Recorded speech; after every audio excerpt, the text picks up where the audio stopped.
Hello and welcome. So, you're facing a big exam question on Karl Marx and you're not quite sure where to begin. Hey, don't worry. In the next few minutes, we're going to break down Marxism into a super clear framework. We'll give you all the key concepts and comparisons you need to build a really top-scoring answer. Just think of this as your personal study guide. Okay, let's kick things off with a quote that is perfect for opening any essay on Marx. This line captures everything he was about. See, he wasn't just another thinker sitting in a library. He was a revolutionary. For Marx, ideas weren't just for, understanding the world. They were actual tools for changing it. This one belief sets him apart from almost everyone who came before him, and it really sets the stage for his entire philosophy, one that's all about real-world action. So, here's our game plan. First, we're going to lay the foundation with Marx's unique take on history. Then, we'll see how he used that to pick apart capitalism and class. Next up, the really explosive part, his theory of revolution. Now, for a top-grade answer, it's crucial to put Marx in conversation with other thinkers, so we'll do that. And finally, we'll tie it all back to the world we live in today. Let's get started. All right, section 1. To get Marx the revolutionary, you first have to get Marx the philosopher. And for him, philosophy wasn't about airy-fairy ideas. It was about material history, real-world stuff. This is the bedrock his entire critique of society is built on.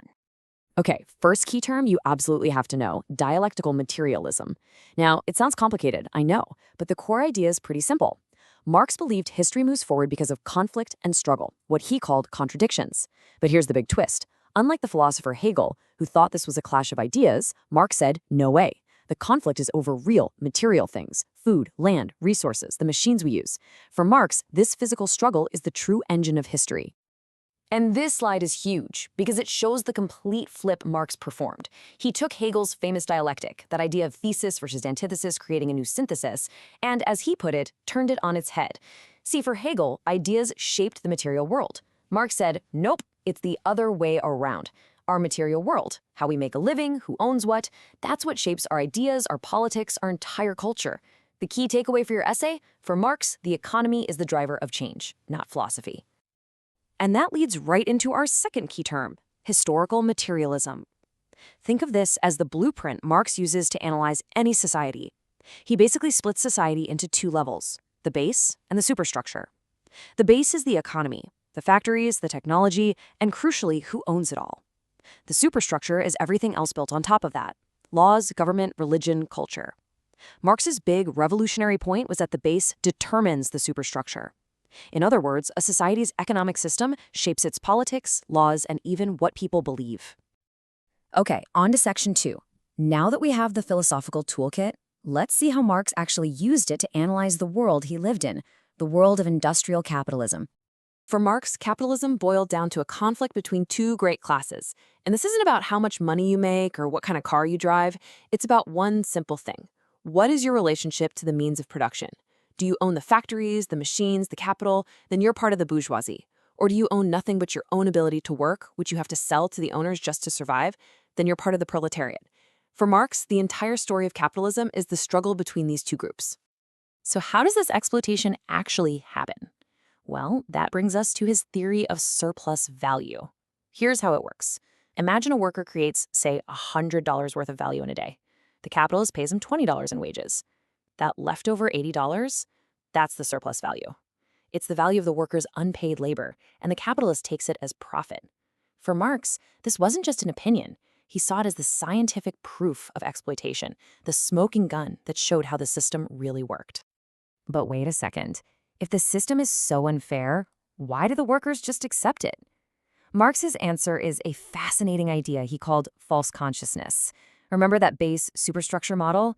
Well, the ruling class doesn't just control the economy, they also control the world of ideas. This means their values about hard work, private property, getting ahead, become the dominant values of the whole society.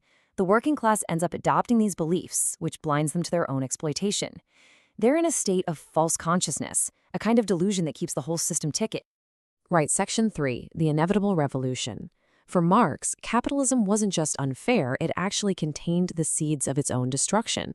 He didn't just hope for a revolution, he saw it as a scientific certainty, the next logical step in the march of history. And here's the roadmap he laid out. He argued that capitalism would inevitably suffer from worse and worse crises. During these crises, the workers would finally shake off their false consciousness and achieve class consciousness. They'd finally see the system for what it is. This great awakening would spark a revolution. After that, there would be a transitional phase called the dictatorship of the proletariat, or socialism. Eventually, as the class conflict died down, the state itself wouldn't be needed anymore and would just wither away, leading to the final stage, a truly classless and stateless communist society. Now for your exams, it is absolutely vital to be crystal clear on the difference between socialism and communism in Marx's theory. They are not the same thing. Socialism is the transitional state after the revolution, where the workers use the power of the state to run the economy. Communism is the final destination, a higher society with no state, no classes, no money, where we produce things for human need, not for profit. Okay, Section 4. A really great exam answer never just explains a theory by itself. It shows how that theory was tested, debated, and challenged. Marx's ideas kicked off a massive global conversation that's still going on, so let's look at a few key thinkers who engaged with his work. So, Marx predicted capitalism would collapse, but by the end of the 19th century, that wasn't really happening in a lot of places. In fact, for some workers, life was actually getting a little better. Thinkers like Edward Bernstein saw this and basically asked, did Marx get it wrong? He saw reforms and expanding voting rights, and he argued that a violent, barbaric revolution wasn't the only way. Instead, he proposed a gradual, democratic path to socialism through elections and laws. This became known as revisionism, and it was a huge challenge to orthodox Marxism. We saw Bernstein argue for a democratic path in Europe, and you can find a really powerful, similar argument in the Indian context with Dr. B.R. Ambedkar. This is a fantastic comparison to make in your exam. Just look at this table. Their views on the state are complete opposites. For Marx, the state was a weapon used by the ruling class that needed to be smashed. But for Ambedkar, a democratic state founded on a just constitution could be the most powerful tool for achieving social justice and equality without any need for a violent revolution. This slide really captures Ambedkar's alternative vision. While Marx's path was about overthrowing the state, Ambedkar's was about using it. He believed that the real foundation for justice was the rule of law, fundamental rights, and a shared constitutional morality. For him, the battle wasn't to destroy the state, but to capture its power and use it for the good of all. It's a profound democratic alternative to the Marxist model. But that still leaves the question, why didn't revolutions happen in the advanced capitalist countries like Marx predicted?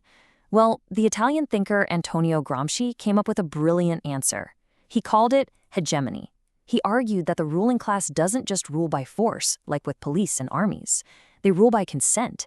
They make their values and beliefs become the accepted common sense for the entire society. So before you can have a political revolution, you first have to win a cultural battle, a war of position, to create a new, working-class common sense. Okay, let's bring it all home with our final section. Any top-tier exam answer has to talk about why a thinker is still relevant. So, after all this time, why are we still debating Karl Marx? Well, think about this. Could modern consumer culture be a form of false consciousness? Does advertising create needs we don't really have, making us believe that happiness comes from buying the next new thing? Does it distract us from bigger economic and social problems?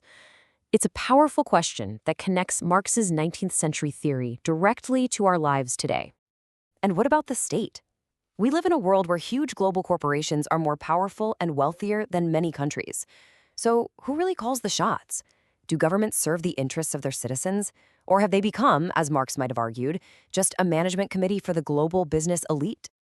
And that leads us to our final big thought.